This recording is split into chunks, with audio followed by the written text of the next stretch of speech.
Signe de guerre. Monsieur le maire, mesdames, messieurs les élus, messieurs les représentants, mesdames, messieurs les représentants des corps constitués, mesdames, messieurs les porte-drapeaux et les musiciens, mesdames, messieurs. Il y a 75 ans, le 26 août 1944, c'est d'abord un immense sentiment de soulagement qui domine chez les Nangisiens. Malgré la censure allemande, le peu d'équipement en poste radio, ils suivaient les actualités. Et certains avaient pu voir des images au cinéma qui se trouvait près de l'église. Tous savaient que les Alliés avaient débarqué le 6 juin. Enfin, ils arrivent. Ils auraient voulu sans doute porter des fleurs à leur libérateur, une bonne bouteille. Mais après 4 années d'occupation, les gens n'en avaient pas. Dans les jardins, il n'y avait plus de place pour les fleurs. Tout l'espace disponible se devait d'être consacré à ce qui nourrissait les familles, ou permettait d'être échangé contre un peu de beurre, de lait ou de viande. Ils n'avaient rien de plus à leur offrir que leur joie et leurs acclamations.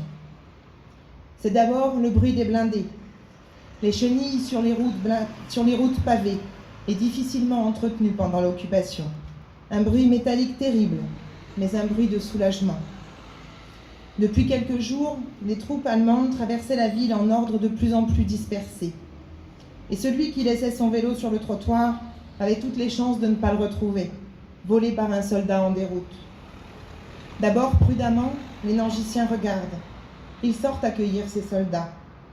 Les premiers, à pied, marchent prudemment le long des blindés. Ce seront ensuite d'autres véhicules, des jeeps, des camions chargés de jeunes soldats qui traverseront la ville. Fillou, un prisonnier qui avait réussi à s'évader d'Allemagne, put enfin sortir de sa cachette, à la grande stupéfaction de ses voisins. 3 jeunes Américains tomberont ici à Nangy.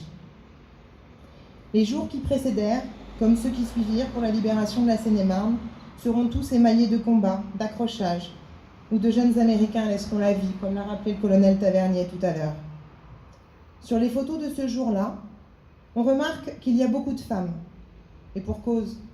Beaucoup d'hommes étaient alors en Allemagne, envoyés au travail obligatoire, dans les usines ou dans les fermes. Ces envois d'hommes permettaient la libération de quelques prisonniers de 1940. Et les autres, ceux qui étaient trop âgés, chargés de famille ou trop jeunes pour partir, travaillaient.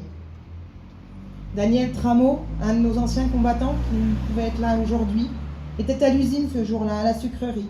Et c'est après sa journée de travail qu'il a pu se rendre à l'angle de la rue Noace et de la route en direction de Provins, au coin de la ferme Grillé, pour voir les Allemands passer. Dans les semaines qui suivirent, lui aussi s'engagea pour libérer la France. Ce monument devant lequel nous sommes réunis illustre, avec le nom des victimes, tous les épisodes de cette guerre. Les combats du printemps 40, où Nangy pleura ses premiers tués. Les bombardements qui coûtèrent la vie à plusieurs civils. Le travail obligatoire, dont Longuet notamment, le fils unique de l'électricien, ne reviendra pas. L'engagement dans la résistance aussi. La déportation, avec André Dubois, peut être dénoncé et qui trouva la mort lors de son transfert dans les camps de concentration. Et puis les engagés volontaires.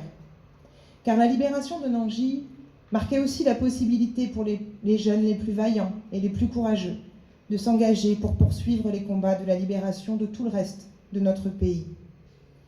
Il faudra encore de nombreux mois pour libérer la France, tant à l'Est, où les Allemands ne seront repoussés derrière le Rhin qu'en mars 1945, après des combats très durs au cœur d'un hiver terrible, ou à l'Ouest, où les poches du mur de l'Atlantique, comme Lorient, Brest, Saint-Nazaire ou La Rochelle, ne seront libérées qu'à la toute fin du conflit.